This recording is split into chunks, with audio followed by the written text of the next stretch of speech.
Good morning, happy Tuesday. Proverbs 11 verse 5, New Living Translation. The godly are directed by honesty. The wicked fall beneath their load of sin. Proverbs 11 verse 6, New Living Translation. The godliness of good people rescues them. The ambition of treacherous people traps them. Proverbs 11 verse 10, New Living Translation. The whole city celebrates when the godly succeed. They shout for joy when the wicked die. Proverbs 11 verse 11, New Living Translation. Upright citizens are good for a city and make it prosper, but the talk of the wicked tears it apart. Daniel 3 verse 8, New Living Translation.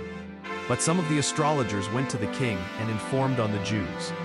Daniel 3 verse 14, New Living Translation.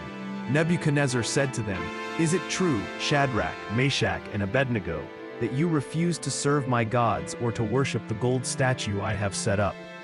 Daniel 3 verse 15, New Living Translation. I will give you one more chance to bow down and worship the statue I have made when you hear the sound of the musical instruments. But if you refuse, you will be thrown immediately into the blazing furnace. And then what God will be able to rescue you from my power? Daniel 3 verse 16, New Living Translation. Shadrach, Meshach, and Abednego replied, Nebuchadnezzar, we do not need to defend ourselves before you. Daniel 3 verse 17, New Living Translation.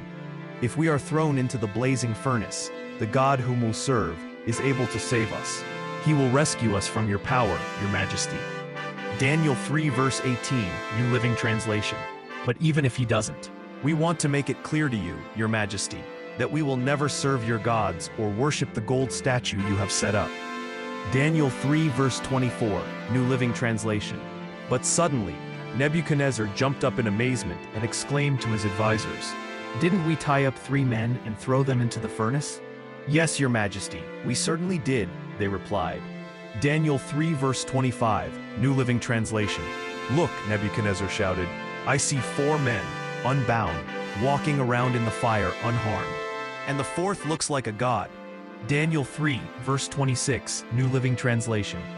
Then Nebuchadnezzar came as close as he could to the door of the flaming furnace and shouted, Shadrach, Meshach, and Abednego, servants of the Most High God, come out, come here. So Shadrach, Meshach, and Abednego stepped out of the fire. Daniel 3 verse 27, New Living Translation. Then the high officers, officials, governors, and advisors crowded around them and saw that the fire had not touched them. Not a hair on their heads was singed, and their clothing was not scorched. They didn't even smell of smoke. Daniel 3 verse 28, New Living Translation. Then Nebuchadnezzar said, Praise to the God of Shadrach, Meshach, and Abednego. He sent his angel to rescue his servants who trusted in him. They defied the king's command and were willing to die rather than serve or worship any god except their own God. Daniel 3 verse 29, New Living Translation. Therefore, I make this decree. If any people, whatever their race or nation or language, speak a word against the God of Shadrach, Meshach, and Abednego, they will be torn limb from limb, and their houses will be turned into heaps of rubble. There is no other God who can rescue like this. Daniel 3 verse 30, New Living Translation. Then the king promoted Shadrach, Meshach, and Abednego to even higher positions in the province of Babylon. SunnyKim800.com. On social media, don't forget to like, subscribe, and follow.